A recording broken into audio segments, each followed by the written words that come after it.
Midway through the ring exchange at the wedding, my best friend Julian Pierce stepped onto the altar with a smile, dressed in a groom's tuxedo, and my fiancée, Lillian Moore, slipped the ring that was meant for me onto his ring finger, right in front of all the guests. I confronted them on the spot.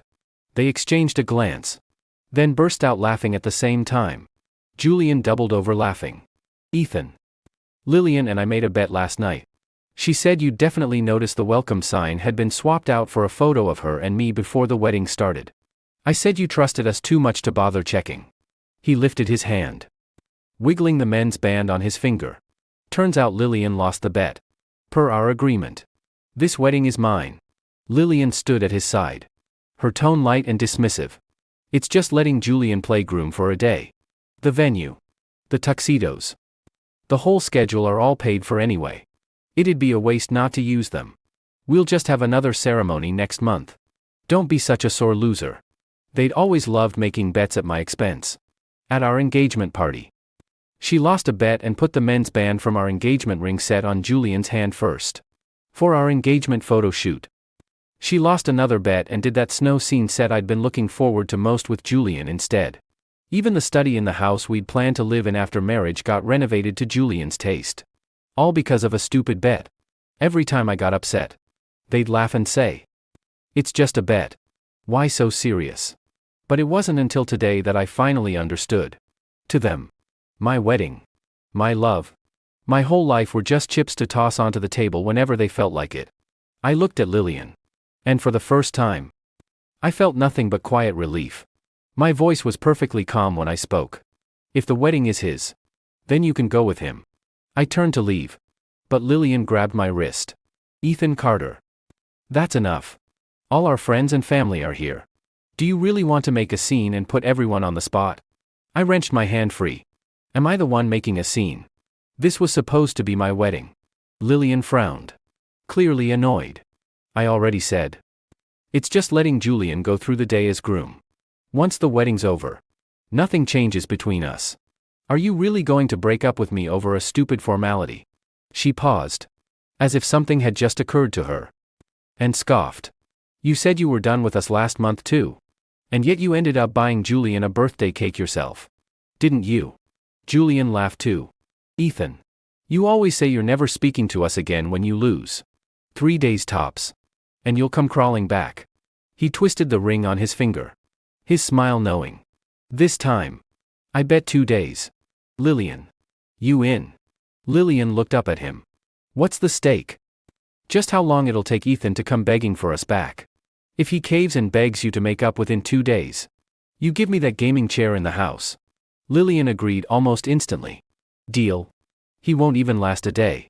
Right there in front of me. They made another bet about me. Like my breakup was just a new game for them to laugh at. I stared at Lillian. You're that sure I'll always come back? Her voice was steady. We've been together 6 years. You spent a whole year planning this wedding just to marry me. You booked the hotel, picked the tuxes, invited every guest yourself. Ethan, do you really think you could leave me? She knew the old me too well. That's why she'd always dared to bet against my boundaries. Because no matter who won or lost, I'd always be the one to clean up the mess. When Julian ruined my engagement suit, I was the one who ordered a new one. When he tore up our photos together, I was the one who said it was fine. Even when he redid our entire home to his own taste, I was the one who apologized to Lillian. Said I shouldn't have fought with them over the renovation. It wasn't that they didn't know I'd get hurt. They just knew I'd never leave. Someone in the crowd called out, trying to smooth things over. Come on, Ethan. Don't take it so seriously. Lillian and Julian are both such free spirits. They've always messed around like this. Julian's a confirmed bachelor anyway. He'll never actually get married. Let him have his little wedding experience. Let him cross it off his bucket list. Calling off the whole engagement over this. That's pretty petty. One voice after another. Everyone was telling me to be the bigger person. Not a single person asked if I was okay with giving away my own wedding. Mrs. Moore walked up from the main table. She patted Julian on the shoulder, looking thoroughly pleased. Honestly, that ring looks better on Julian than it ever did on you, Ethan. Julian smiled. Auntie, don't say that. Ethan'll get his feelings hurt. Mrs. Moore glanced at me. Sharp and dismissive. If he can't handle a little teasing, how's he ever gonna be part of this family? Then she patted Julian's shoulder again. Truth is, I've always liked you better. You're lively. You know how to make people laugh. Unlike some people, who have to argue about every little thing and ruin everyone's mood over nothing. Mr. Moore walked over, glass in hand. If Lillian lost the bet, she has to own up to it. A deal's a deal. We'll just throw Ethan another wedding next month. It's not the end of the world. I looked at him. So in your eyes, a wedding is something you can just redo whenever. Mr. Moore's face darkened. It's just a ceremony. At the end of the day, Lillian's still marrying you. What more could you possibly want? And let's be honest. If Julian wasn't dead set against marriage, we'd much rather have him as a son-in-law. The room went quiet. Lillian finally noticed how pale I was. She cut her father off sharply. Dad, what are you going on about right now? Then she turned back to me. My parents just like Julian's personality. That's all. Don't take it to heart. I laughed suddenly. Anytime something hurt me, it was always just a joke. Julian stepped even closer to Lillian. Come on. Don't fight over me. Ethan, you already said the wedding's mine. Let me finish the rest of the ceremony. Yeah. He glanced down at my tuxedo and grinned. Besides, you get to have a whole new wedding next month. I didn't argue anymore. I just pulled out my phone and called the hotel event manager. The groom for today's wedding has been replaced last minute.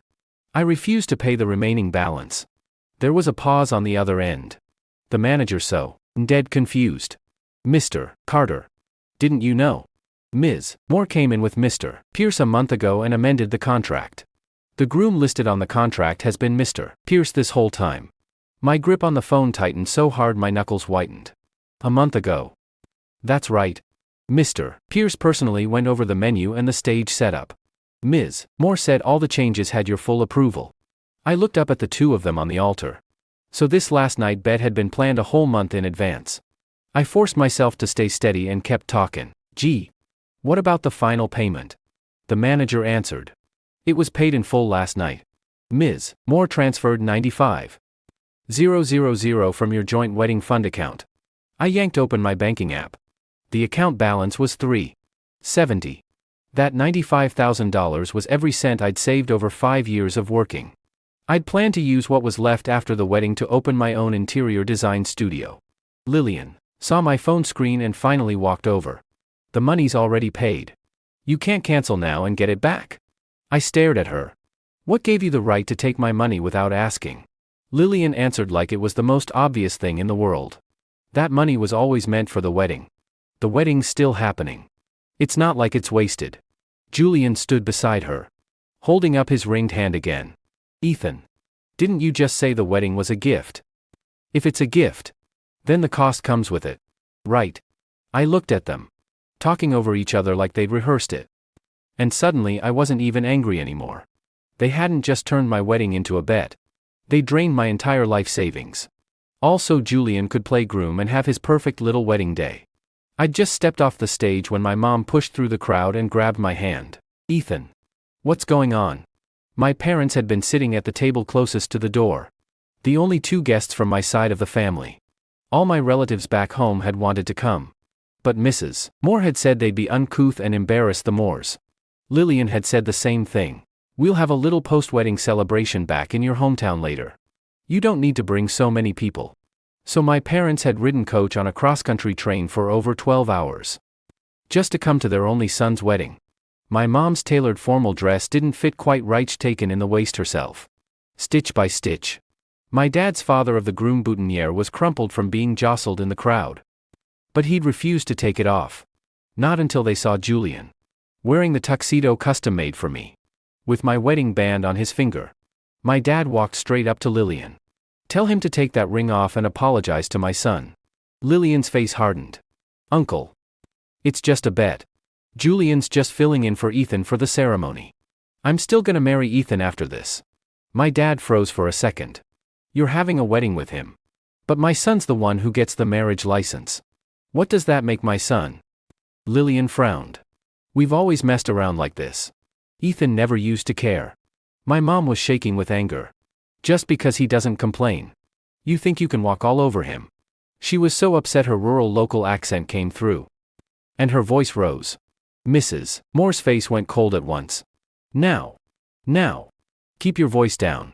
This isn't some county fair back where you're from. All our business clients are here today. Do you want to make a spectacle of yourself? Murmurs rippled through the crowd.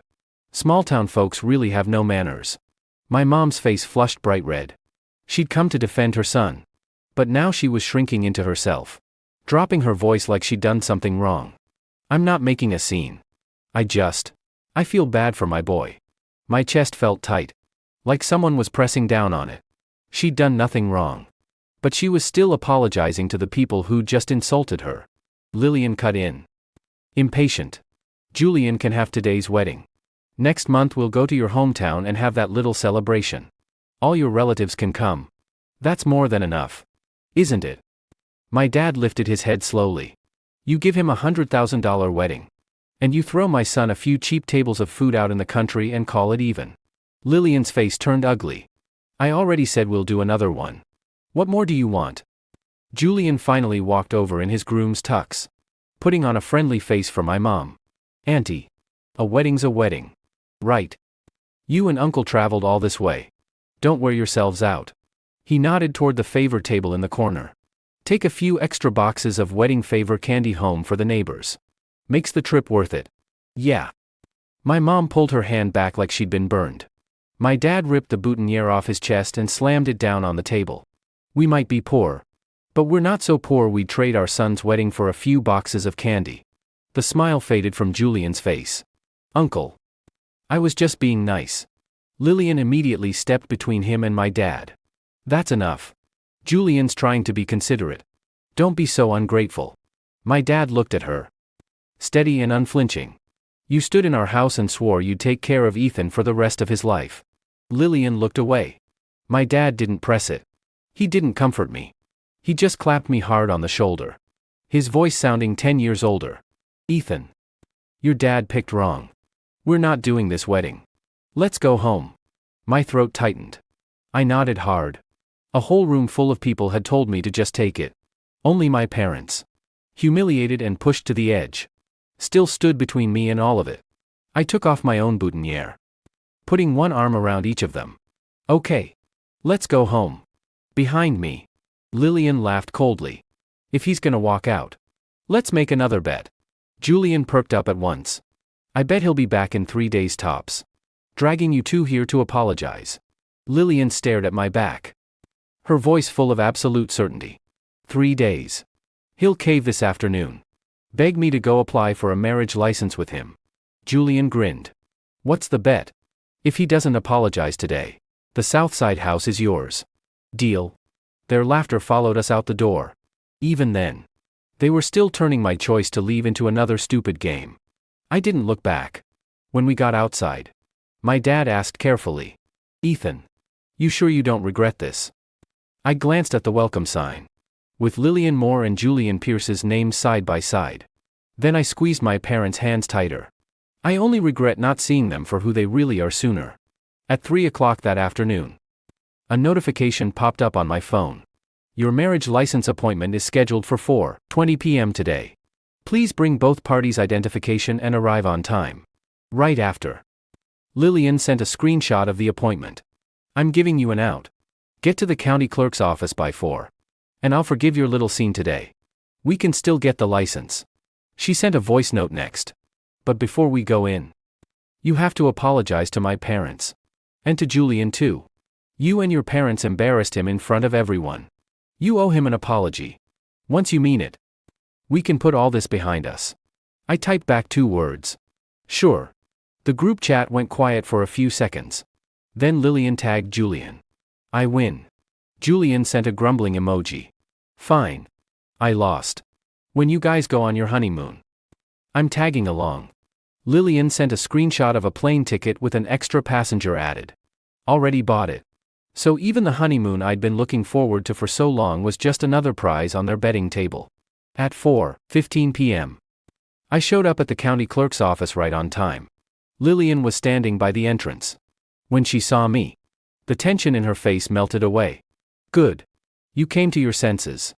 My parents and Julian are waiting at the hotel. Once we get the license, I'll go back with you and apologize. She held out her hand. Give me your ID. I didn't move. The next second, 2 police officers stepped out from behind me. Ms. Lillian Moore. We have a report alleging unauthorized withdrawal of $95,000 from a personal account without the account holder's permission.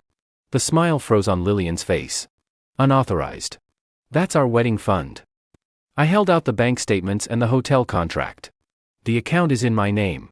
Every dollar in it came from my salary and my investments. You stole my password while I was asleep. Then pretended to be me to confirm the payment with the hotel. I've already given the police the hotel security footage, the transfer records, and all the chat logs. The female officer took her by the wrist. Lillian finally panicked. Ethan, you came here to get married, right? I looked at her and smiled softly. No. I came here to make sure you serve jail time. As she was being led to the police car, she looked back and snapped at me. Ethan, drop the charges right now. And I'll pretend none of this ever happened. I didn't answer. When the car door slammed shut, the absolute certainty on her face finally cracked.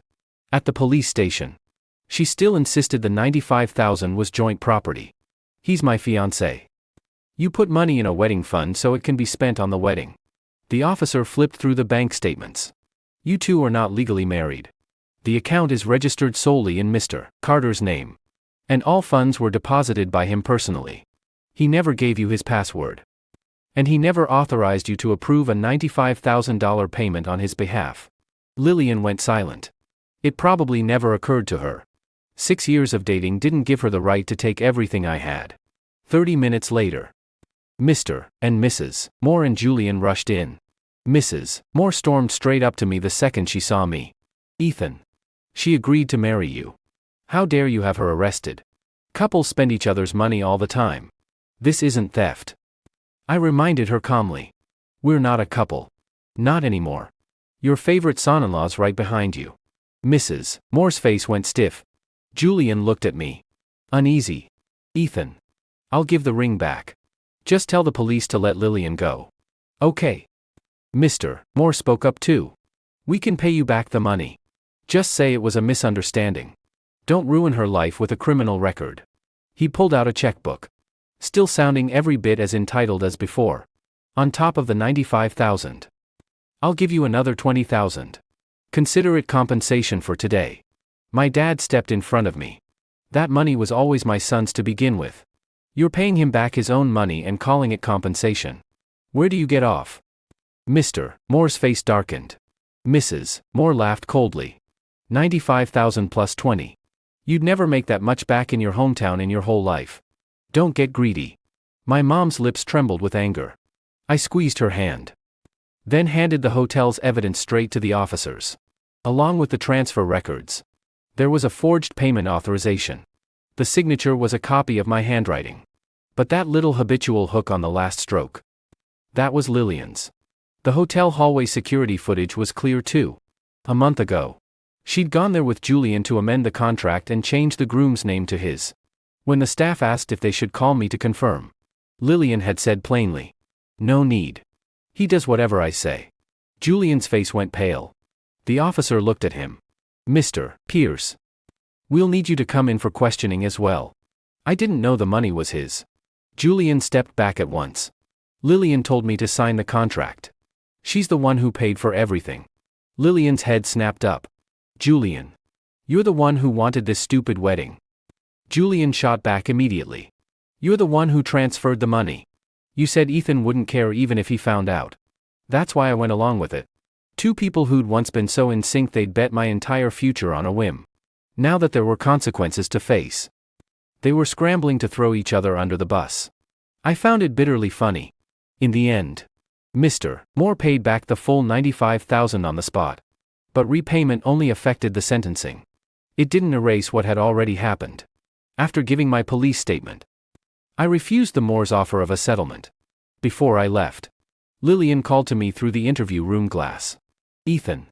I really thought you wouldn't mind. I looked at her. You didn't think I wouldn't mind. You just knew I'd mind. But you were sure I'd never leave you. This time. She had nothing to say back. When I walked out of the police station, it was already dark. My tuxedo was crumpled, my tie hanging loose around my neck. I felt like I'd just walked away from the biggest joke of my life. My mom took off her coat and draped it over my shoulders. My dad hailed a taxi. He didn't ask if I wanted to go back to the place I'd shared with Lillian. He just told the driver, "Take us to our hotel. We're taking our son home." That night, I deleted everything on my phone that had anything to do with Lillian. When I got to all our photos from 6 years together, my hand didn't shake once. The next day, I went back to the apartment I'd shared with Lillian for 4 years. Julian's choice of wall art hung in the living room. The model he'd picked sat by the front door. Even the entire display cabinet in the study. He'd won that in a bet too. I'd lived there for 4 years. But everything that actually belonged to me fit into 2 suitcases. While I was packing up the study, I found a dusty lease letter of intent tucked in a drawer. It was for a studio space I'd had my eye on half a year earlier. I'd worked in interior design for 5 years. And I'd finally saved enough to open my own firm. But Lillian said the wedding couldn't look cheap. Said the Moores had a lot of guests. And as their future son-in-law, I couldn't let people laugh at me. So I'd backed out of the lease and put all $95,000 into the wedding fund. Back then, she'd held my hand and said, "After the wedding, I'll make it up to you. Double." In the end, she never gave me my studio. She took my entire life savings and gave Julian his perfect groom fantasy instead. I folded the letter of intent back up and put it in my bag. Before I left, I set the keys on the dining table.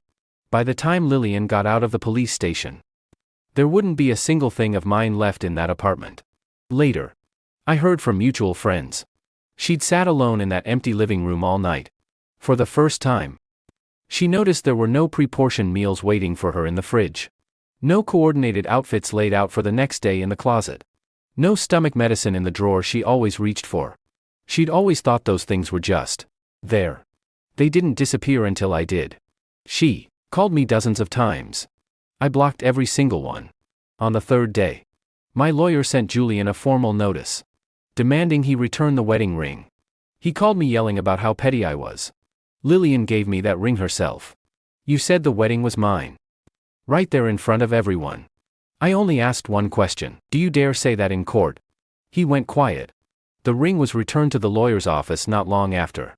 The inside had been engraved with our initials, E and L. Julian had had them ground off so he could wear it without feeling guilty. It left ugly scratches all along the inside of the band.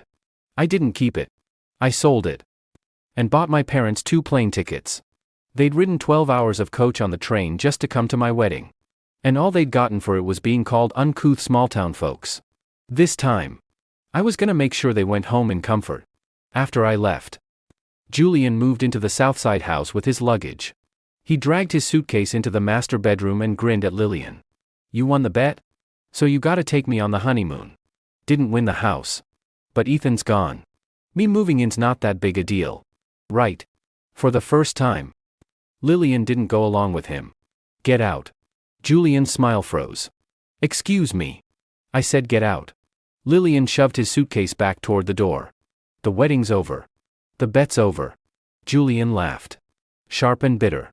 "Lillian Moore. You put a ring on my finger. You walked down the aisle with me.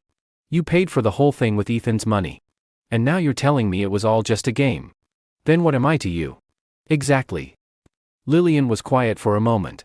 "A friend." Julian's gaze went cold. "You know any woman who'd humiliate her fiancé over and over just for a friend? You chose me every single time. And now that Ethan doesn't want you anymore, you're playing the devoted girlfriend."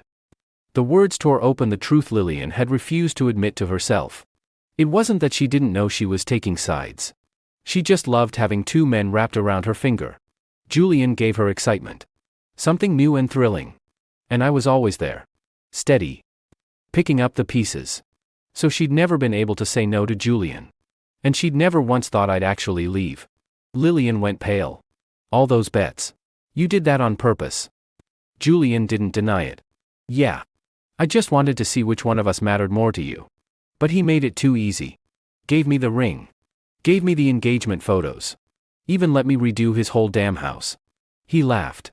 Scornful. Every time I won. It felt so good. But I never said I'd marry you. All I ever liked was winning things from Ethan Carter. Lillian stared at him, unblinking. After a long time, she opened the front door. Get out. Julian dropped all pretense too. He posted the wedding video online, claiming he'd been tricked by Lillian. Said she'd planned the whole thing, swapping the groom, changing the contract. All of it. He painted himself as another victim. But the hotel released the hallway security footage soon after. In the video, Julian was picking out his tuxedo, revising the head table seating chart himself. When the staff asked if he was worried he'd hurt the real groom, he'd laughed and said, "Ethan's not gonna leave Lillian. At worst, he'll mope for a couple days." Public opinion flipped overnight. He lost his job. And all the friends who'd once kissed up to him ghosted him entirely. All those people who'd told me to just get over it at the wedding started messaging me to apologize. I didn't reply to a single one. Apologies this late don't undo the fact that they laughed at my pain while it was happening. A month later, Lillian showed up at my parents' house in our hometown. She brought a car full of gifts and stood outside the gate from morning till night. My dad never opened the door. It started raining in the evening. Finally, she called out through the gate, "Uncle, Auntie, I know I was wrong. Please tell me where Ethan is." My dad pushed the gate open. Hope flickered in Lillian's eyes until he threw every single one of her gifts out onto the ground. "You thought we small-town folks talked too loud, right? Let me say it nice and clear for you. My son will never marry you." Lillian stood in the rain, deathly pale. "Uncle, I'll do the wedding all over again. Ethan can pick the hotel, the tuxedos, the rings, everything. And I'll never talk to Julian again. I swear." My mom came out of the house when she heard the noise. "You still think he left because he missed out on a wedding? You look down on us for being poor. For being from a small town.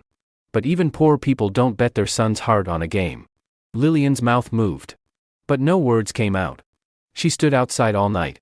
The next day, I came home to pick up my parents for the opening of my studio. When she saw me get out of the car, she hurried over. In just a month, she looked worn thin, with dark circles under her eyes. "Ethan, I finally found you." She reached for me, but stopped when she saw how cold my expression was. "I paid back the $95,000. I can sign the Southside house over to you too. Just drop the charges. Let's start over." I looked at her, and suddenly I felt sorry for the person I used to be. The woman I'd loved for 6 years. Even after losing me. Still thought she could fix everything with money and another wedding. "Lillian, I don't want your house. I don't want another wedding from you. All I ever wanted was for you to say no the first time Julian bet with my ring. For you to stand up for me when he ruined our engagement photos. For you to remember who your actual groom was when he showed up in my tuxedo. And you never did. Not once." Tears welled up in her eyes. "I thought you'd always be there. So I kept telling myself I'd make it up to you next time." I smiled a little. "But you gave him every first. All I ever got was next time." Tears finally spilled down her face. She dropped to her knees in the mud by the gate. "Ethan, give me one more chance. I can't do this without you." My dad stepped forward to send her away. I stopped him. I looked at Lillian one last time. "You love making bets, right? This time, abide by the bet's outcome." Then I got in the car with my parents. In the rearview mirror, she stayed kneeling there, getting smaller and smaller. I didn't look back. My interior design studio was in an old building by the river. It wasn't big, but it had a whole wall of floor-to-ceiling windows. It was the dream I'd revised 100 times in my head. After I signed the new lease, I reached out to all my old clients. I thought leaving the firm would mean starting over from scratch. But in my first week open, 3 longtime clients came to me on their own. One of them smiled and said, "We work with you for your designs. Not the name of the company you used to work for." In that moment, I realized it for the first time. All those 5 years of work, none of it had ever depended on Lillian more. 3 months later, we won a downtown revitalization project bid. I pulled a lot of all-nighters. But I slept better than I had the whole year I spent planning the wedding. My parents came to the contract signing. They still looked a little out of place. My mom whispered to me, "We're not talking too loud. Are we? We don't want to embarrass you." My chest felt warm. I led them straight to the head table. This is my place. You can talk however loud you want. On signing day, I had my parents do the ribbon-cutting ceremony for the studio. When everyone applauded, my dad was so nervous he had to snip the ribbon twice. Everyone laughed. Warm and kind. No sneering. No mockery. My mom laughed until she cried. Later, she had that photo printed and put it in the most visible spot in their house. Lillian came by the studio once. She stood outside holding a bouquet of flowers for 4 hours. I had the front desk send them right back. Unopened. The next day, she sent over a thick wedding proposal binder. Everything in it: dresses, venue, menu was redesigned to match what I used to like. On the last page, she'd written, "This time, every choice is yours." I didn't read past the first page. Because respect that shows up too late is just self-indulgence. Julian came to see me once too. After he lost the lawsuit, the court had ordered him to return the ring and pay damages. He'd lost his job, and his credit was ruined. When he saw me, he didn't have that cocky smirk from the wedding anymore. "Ethan, it was just a joke. We've known each other over 10 years. You really gonna let me lose everything?" I looked at him calmly. "When you put on my tuxedo and had a wedding paid for with my money, did you remember we'd known each other 10 years? His face went white. "I just wanted to prove I mattered more than you. I never thought it'd go this far." "Well, you proved it." I held the door open for him. "Now you get to live with the consequences." Julian walked out and ran straight into Lillian in the hallway. They stared at each other from across the corridor. Once, a single glance had been all they needed to team up and laugh at me. Now there was nothing but disgust between them. Julian gave her a sharp, bitter laugh. "What's the point of regretting it? Lillian, you agreed to every single bet. You're the one who lost him." Lillian stood there, every last bit of color draining from her face. The case came to a verdict 6 months later. Lillian had illegally obtained my account information and forged my authorization to transfer a large sum of money. The evidence was irrefutable. Even though the Moores had paid back every cent, she still had to face the legal consequences of her actions. Before the sentencing, she had her lawyer bring me a letter. She didn't beg me to drop the charges this time. There was only one line: "Ethan, I lost this one." I closed the letter after reading it. Even at the very end, she still thought of us in terms of winning and losing. But love was never a bet. And no one is obligated to stand around forever, waiting for someone to get tired of playing games and come back. That winter, I took my parents to the island we'd originally planned for our honeymoon. It was their first time on a plane. My dad got to the airport 3 hours early, clutching his ID the whole time, terrified he'd miss his gate. My mom pressed her face to the window, watching the clouds fall away beneath them, grinning like a little kid. The day we got to the beach, the sunset was beautiful. The three of us walked barefoot in the sand and asked a passerby to take a photo of us. In the picture, my mom and dad stood on either side of me. No expensive tuxedos, no grand wedding banquet, but all three of us were smiling, easy and at peace. My mom asked me suddenly, "Ethan, do you think you'll ever love someone again?" I looked out at the ocean, glowing gold in the sunset. Maybe. Maybe not. But whether someone loves me or not, I'm gonna live my life well either way. My phone buzzed right then. A text from an unknown number. "Ethan, I'll wait for you. Always." I didn't reply. I just deleted it. Then I put one arm around each of my parents and walked with them toward the waves. Lillian had made so many bets about me. She'd always thought she could never lose. But this time, I wasn't just a chip in her game anymore. I'd finally won my life back.